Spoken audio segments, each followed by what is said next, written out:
दुअरा पे माई महारानी आवे सीता, ला भवानी आवे सीता, ला भवानी आवे होए मैया मोरी भगतन के लागे जयकारा त शारदा भवानी आवे हो।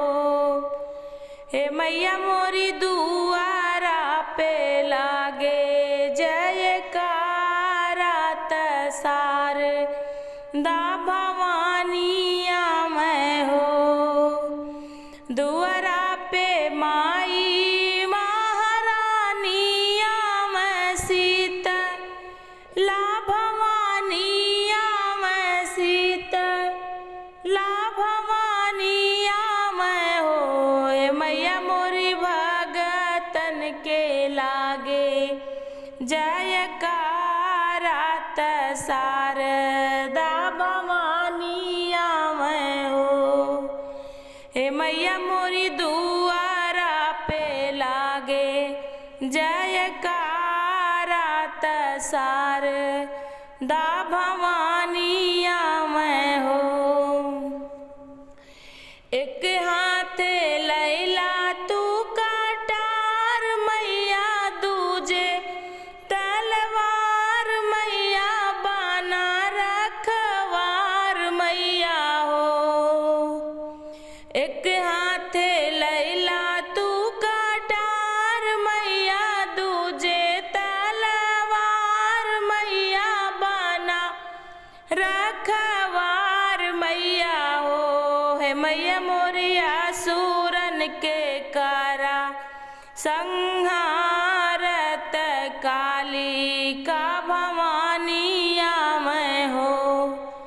हे मैया मोरिया सूरन के कारा संहारत, काली का भवानी आवे हो।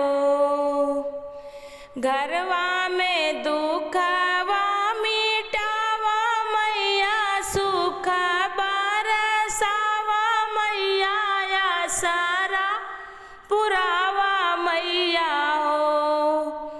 घरवा में दुखवा मिटावा मैया, सुख बरसावा मैया, या सारा पुरावा मैया हो।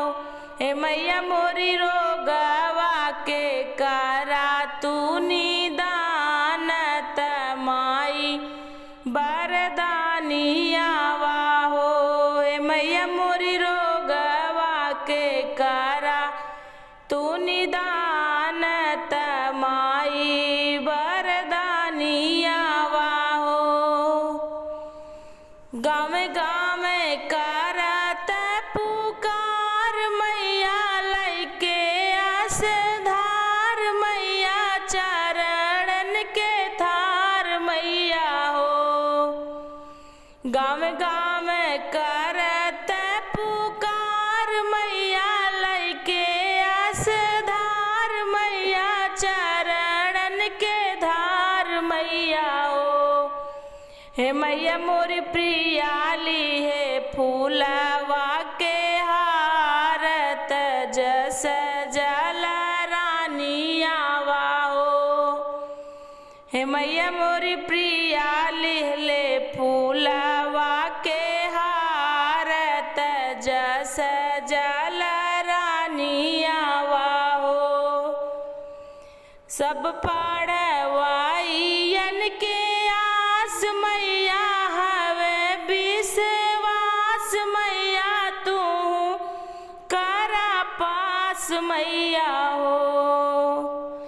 सब पढ़वाइयन के आस मैया, करा तू पास मैया, बाटे विश्वास मैया हो। हे मैया मोरी सेवकन के करा उपकार, त माई महाज्ञानी आवा हो। हे मैया मोरी सेवकन के करा उपकार, त माई महा महाज्ञानी आवा हो। हे मैया मोरी भगतन के लागे जयकारा त शारदा भवानी आवा हो। हे मैया मोरी भगतन के लागे जयकारा त शारदा भवानी आवा हो। दुआरा पे माई महारानी आवा सीताला भवानी आवा हो। हे मैया मोरी भगतन के लागे जयकारा त शारदा भवानी आवा हो। हे मैया मोरी भगतन के लागे जयकारा त शारदा